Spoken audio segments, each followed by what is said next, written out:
Bonjour, chers amis, chers frères, chères sœurs, je vous salue au nom de Jésus. De là où vous me suivez, je vous salue. Alors c'est toujours moi, votre serviteur, votre esclave, l'esclave de Jésus surtout, Olsen qui vous parle ce matin. Ce matin, je vais mettre un peu plus l'accent sur le service du royaume. Avant de savoir qu'est-ce que c'est le service du royaume, il faut savoir c'est qui le serviteur. Le serviteur, ce n'est pas le pasteur. Le serviteur, ce n'est pas le chantre, le chef de la chorale, chef de département choral, chef de protocole, un ancien, un diacre, une diaconesse. Non, le serviteur, c'est celui-là qui fait la volonté de Dieu. Alors, avant d'aller plus loin, alors quelle est la volonté de Dieu?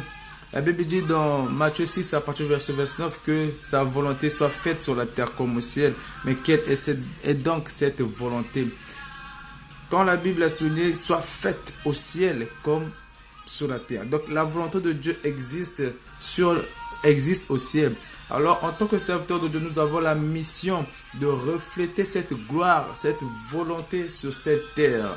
Toi, mon frère, toi, ma soeur, qui ne sais pas comment servir Dieu, alors tu peux commencer à servir Dieu en faisant du bien tout autour de toi, à ta famille, à ton prochain, à ton voisin, à ta voisine.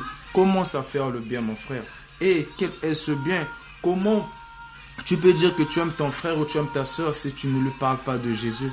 Comment tu peux dire que tu aimes ta famille, tu aimes ton papa, ta maman si tu ne lui parles pas de Jésus? Mon frère, faire le bien à quelqu'un, le plus grand bien que tu peux faire à ton prochain, c'est de lui parler du nom de Jésus. Jésus s'est donné sa vie pas gratuitement, il s'est donné afin que tous nous soyons sauvés. Alors nous avons reçu la mission d'aller dépeupler le camp adverse, d'aller dépeupler ceux qui sont encore dans le monde, d'aller dépeupler ceux qui ne savent pas qu'il y a quelqu'un qui a payé le prix exact, le prix cher, afin que tous nous soyons sauvés. C'est ça servir Dieu. Dieu a marché avec les disciples. Dieu a dormi, a mangé avec les disciples. Mais au dernier jour, le jour où il laissait les disciples, Matthieu 28, le verset 19, il a dit: allez partout et faites de toutes les nations mes disciples. Voilà la mission que Dieu t'a donnée, mon frère, ma soeur. D'aller partout, dans ton quartier, dans ta famille, dans ton travail là où tu es, de ton école, là où tu as l'université, partout, aller partout. Il n'y a pas de limite au nom de Jésus. Et il n'y aura pas aussi de limite dans ta vie, bien-aimé.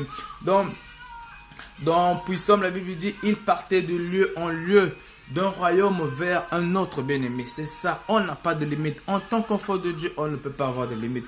Et si tu es dans cette dimension de compréhension, ta vie aussi n'aura pas de limite, bien-aimé.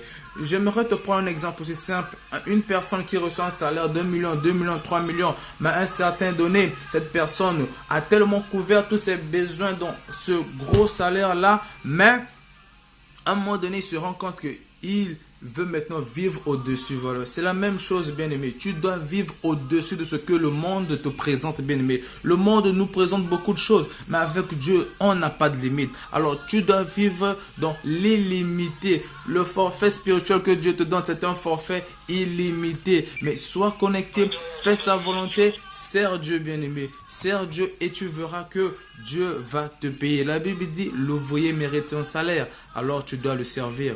Et là où tu te trouves, je prie que le Saint-Esprit arrive là où tu es et puisse ouvrir ta compréhension. Le Saint-Esprit, lui qui est le maître de tous les enseignants, lui qui est l'enseignant par excellence, qu'il continue à t'enseigner et sois béni. Et que ta journée soit rayonnante au nom de Jésus. Partout là où tu étais bloqué, tu auras des bonnes nouvelles.